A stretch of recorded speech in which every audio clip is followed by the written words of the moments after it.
Se tarda. Ahí estamos. Bien, entonces vamos a ver mecánica respiratoria, transporte e intercambio de gases.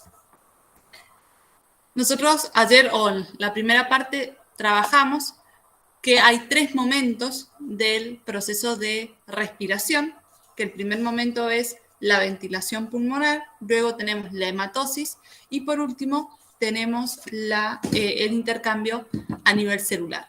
Entonces, dentro de la ventilación pulmonar tenemos la mecánica respiratoria. La mecánica respiratoria o ventilación pulmonar va a ser el intercambio de gases entre la atmósfera y los alvéolos de los pulmones.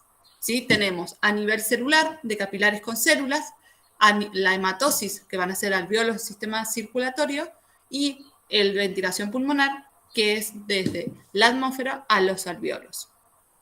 Y el aire, o el flujo de aire, se produce porque hay diferencias de presiones, que esto va a depender del volumen de nuestro cuerpo en el momento durante la respiración y la relajación.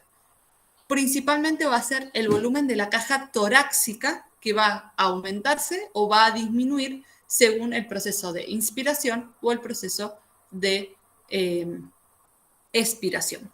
¿Sí? ¿Cómo vamos a lograr este aumento o disminución del tamaño de la caja torácica o el volumen de la caja torácica? Va a ser a través de contracción y relajación de los músculos pertenecientes a la respiración, que son el diafragma y los músculos intercostales. Tenemos otros músculos, pero esos son los principales.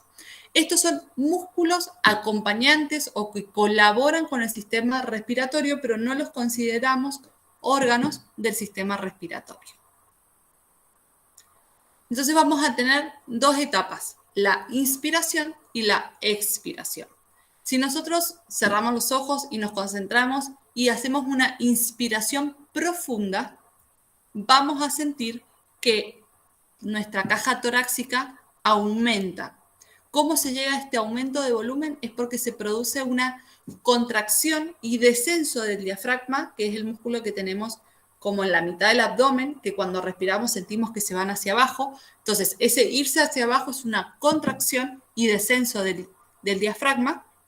Y a su vez también hay si hacemos una inspiración muy profunda, hay una contracción de los músculos intercostales. Y esos músculos intercostales o auxiliares lo que permita es aumentar, ¿sí?, las costillas hacia arriba.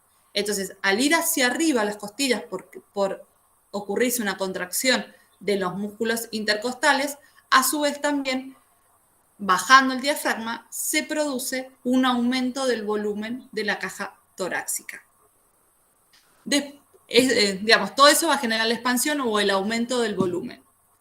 Y por lo tanto, la presión del alvéolo es menor que la presión de la atmósfera. Entonces, el aire va a ingresar a los pulmones porque va a ir de un lugar de mayor presión a un lugar de menor presión. Por todo esto decimos que la respiración o la inspiración puntualmente es un proceso activo, porque yo activo o mis músculos están activos para permitirme la contracción de esos músculos. Y al aumentar el volumen disminuyo la caja torácica, disminuyo la presión de los alvéolos aún más y permito el ingreso del aire con respecto a la presión atmosférica. Después tenemos el proceso de expiración, que a este proceso sería como la parte contraria o lo que pasa luego. Entonces, en la inspiración tuvimos una contracción, en la expiración vamos a tener una relajación del diafragma y por lo tanto ese diafragma va a volver a su posición original.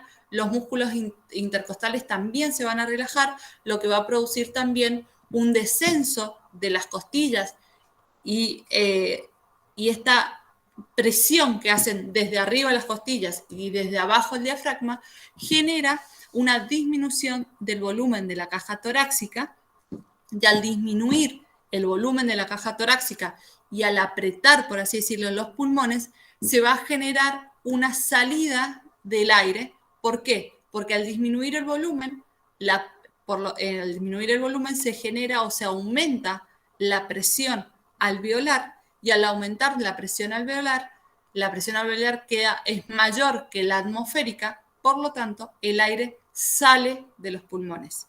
Pero decimos que es un proceso pasivo porque en realidad es la relajación de los distintos músculos de los distintos músculos, y no es activo como en la primera, donde se necesita una contracción. ¿Se entendió hasta acá? ¿Necesitan que repase algo? ¿Vuelva a repetir?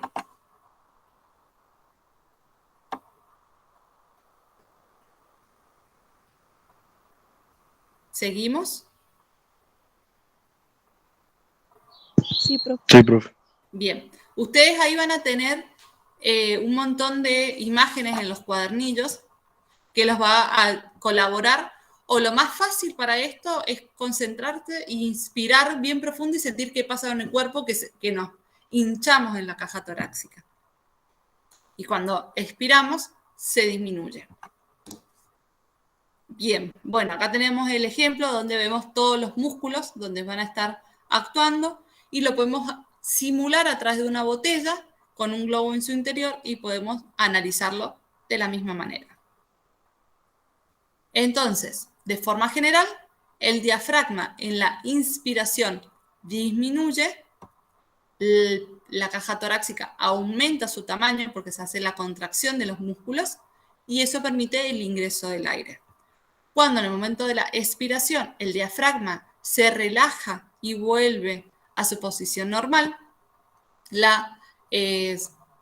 los músculos intercostales también se relajan y vuelven a su posición normal o basal, y esa disminución de la caja torácica hace que el aire salga. Bien, entonces son las mismas imágenes con distintas acciones. No recuerdo si ustedes lo tienen en sus apuntes, pero bueno, lo que muestra acá es cómo va fluctuando el volumen de los pulmones a medida que se producen los procesos de inspiración y de expiración. Pero creo que esto ustedes no lo tienen.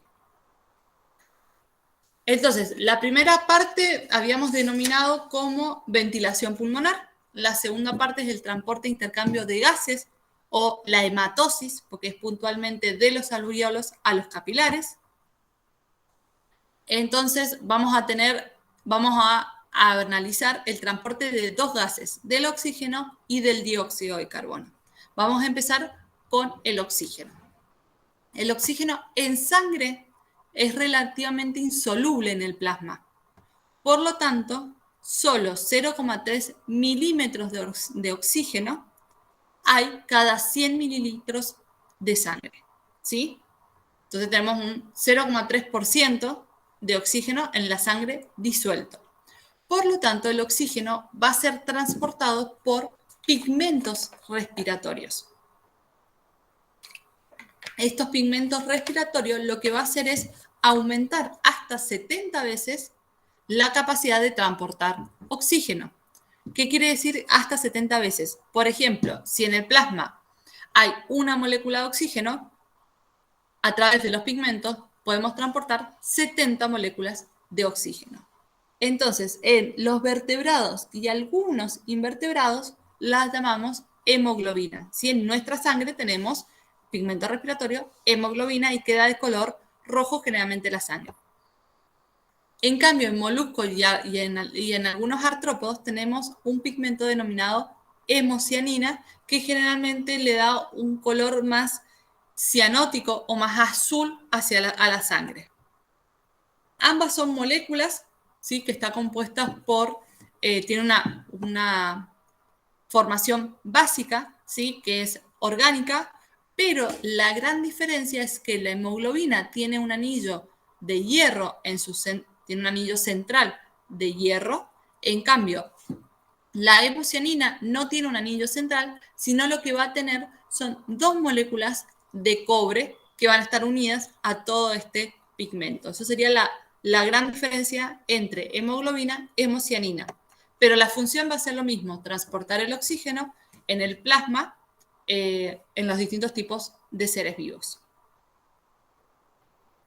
La hemoglobina en su interior, ¿sí?, va a estar compuesto por grupos hemo.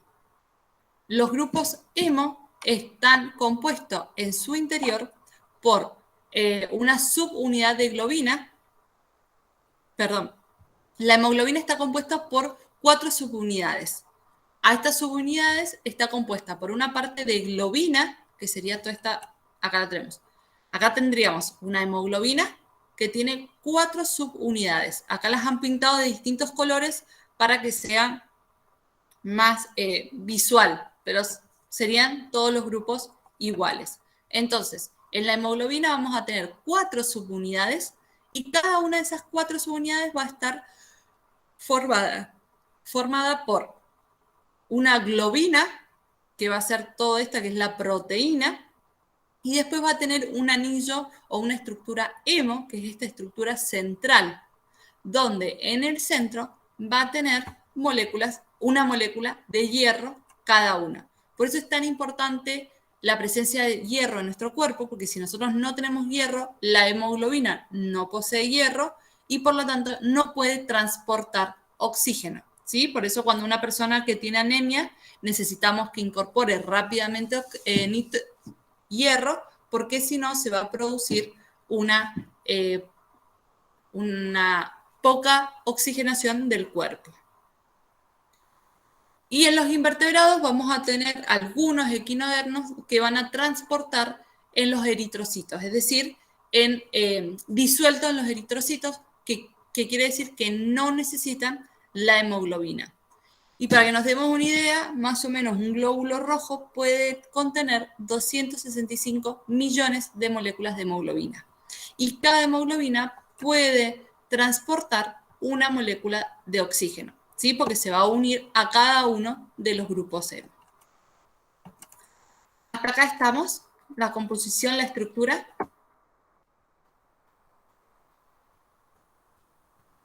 ¿Dudas?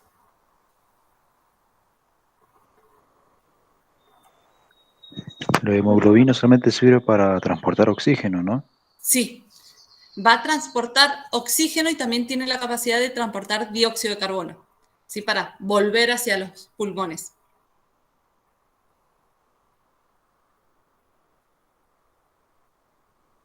Pero la función principal se define como transporte de oxígeno.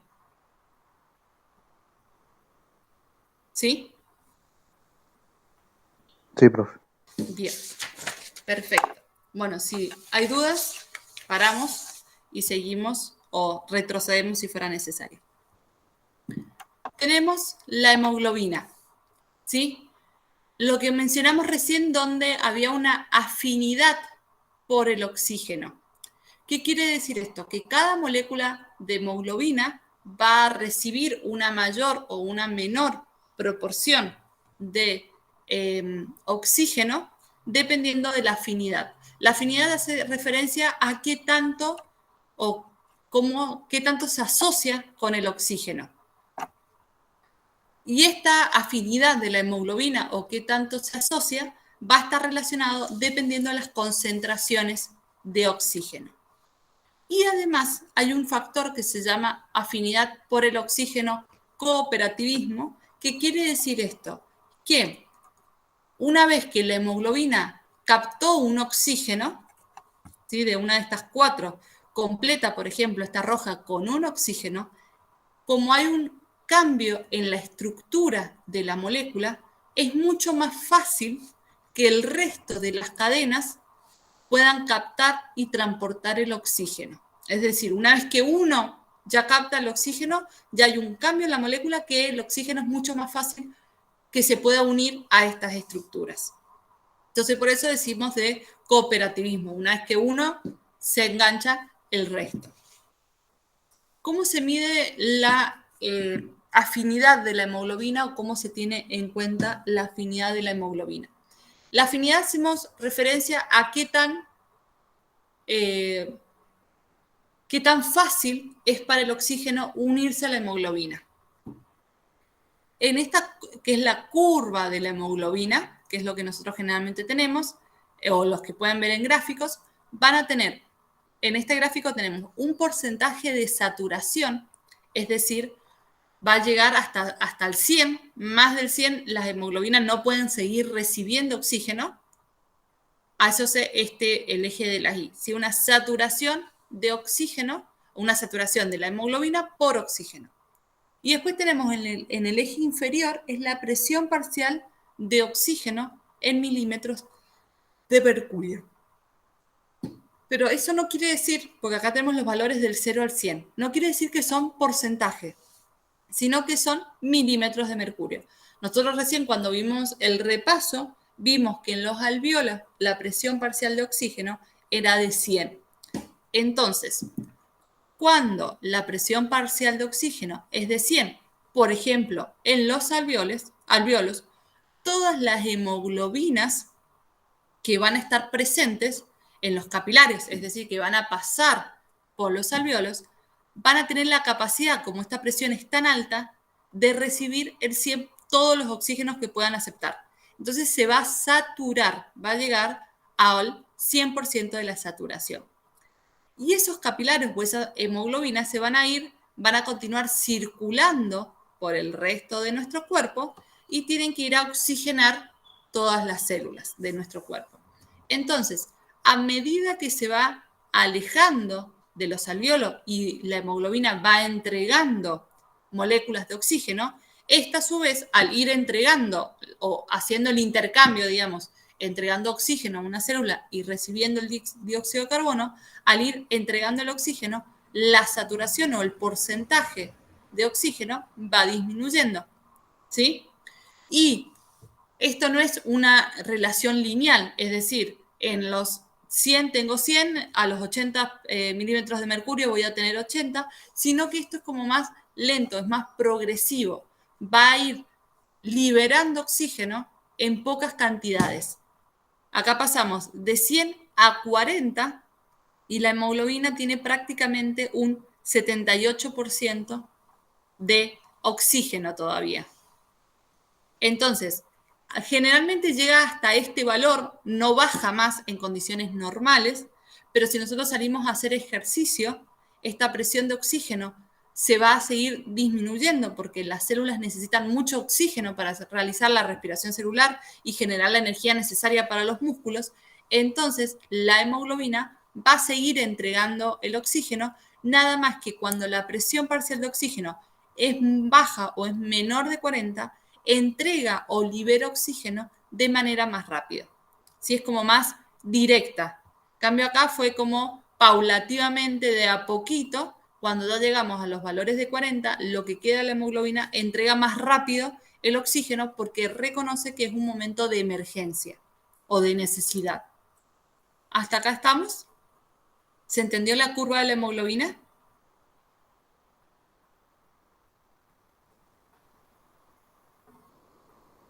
¿Necesitan que vuelva a explicar? No, profe, se entendió. Bien, buenísimo. Entonces, bueno, después ustedes tienen un anexo que habla desde el desplazamiento de la curva, pero bueno, es un anexo, así que nosotros vamos a continuar y después si nos queda tiempo volvemos a ver el anexo.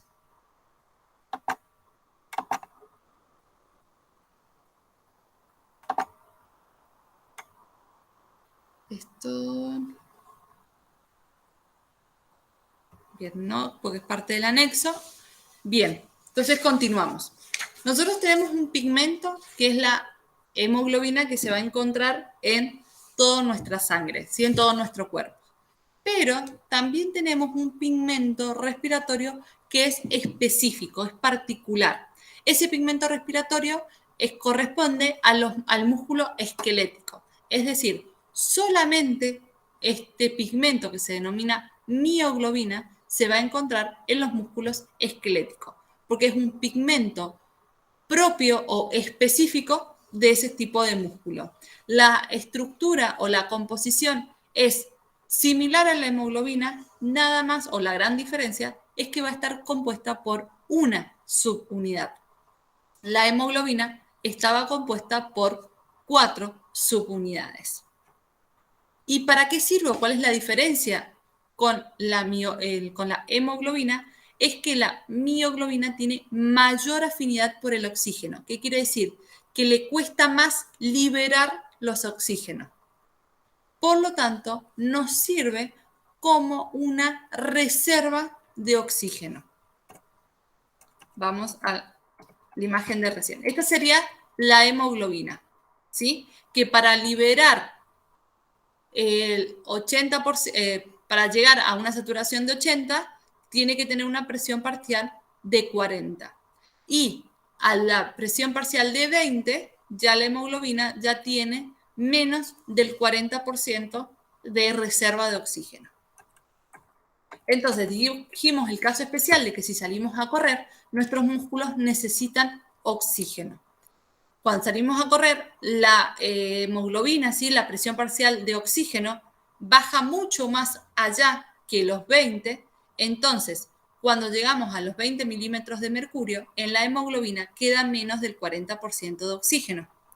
Entonces, eso nos dura poco, por así decirlo. En cambio, la mioglobina al 20 milímetros de mercurio tiene casi un 99-98% de oxígeno. Entonces, esa mioglobina lo que nos va a servir es como un suministro extra de oxígeno, que cuando la hemoglobina se queda sin oxígeno, la mioglobina todavía tiene oxígeno y la puede entregar a los músculos.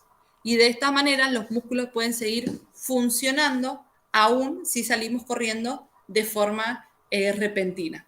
Si esta hemoglobina se va a cargar nuevamente de oxígeno y va a volver, pero como que en el momento necesitamos una mayor cantidad de oxígeno, entonces en los músculos esqueléticos actúa la mioglobina. Sería como un caso particular.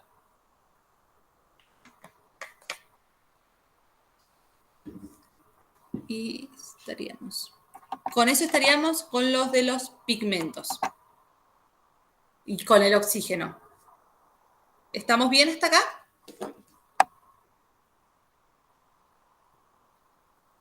Sí, profe. Sí, bien. Lo que vamos a ver ahora entonces sería el otro transporte, o el gas, el transporte del otro gas.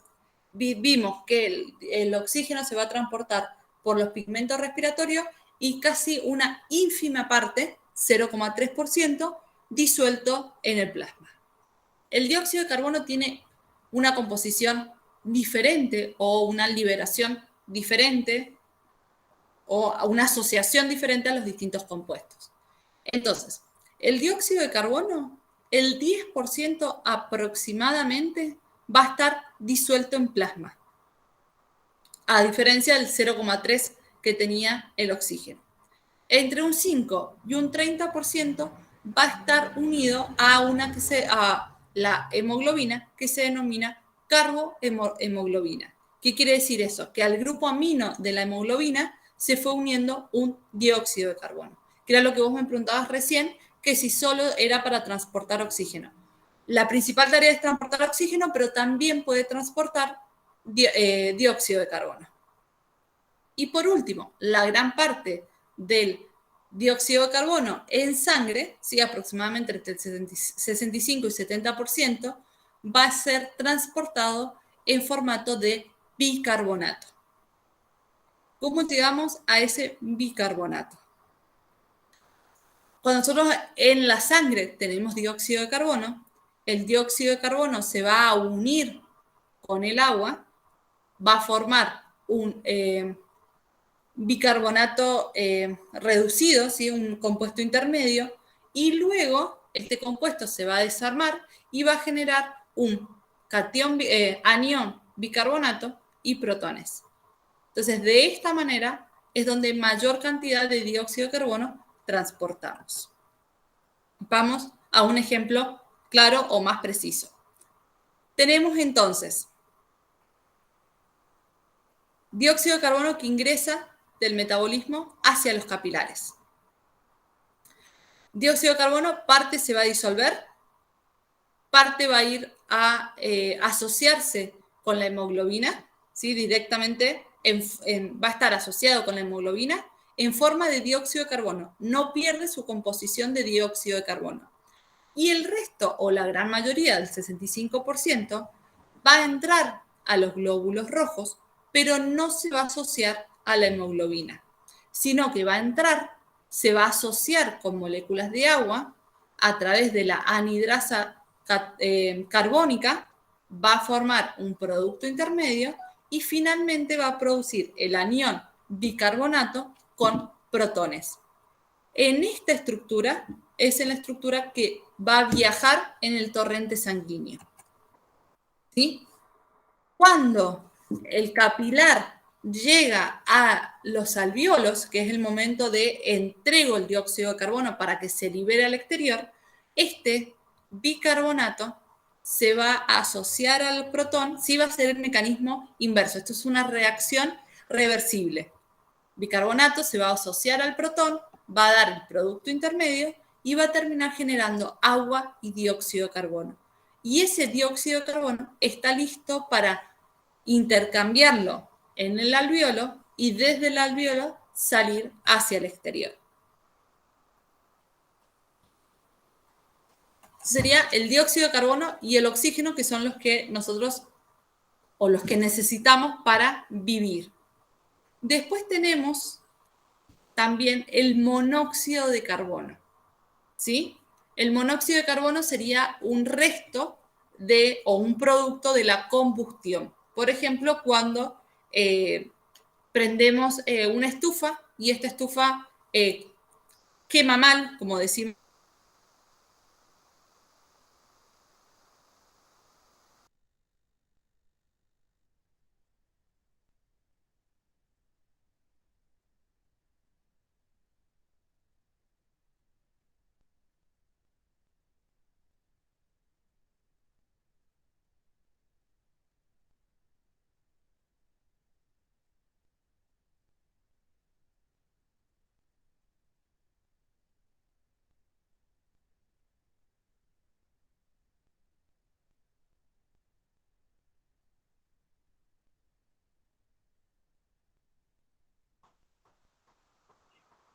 Creo que se cortó, profe, no la escucho.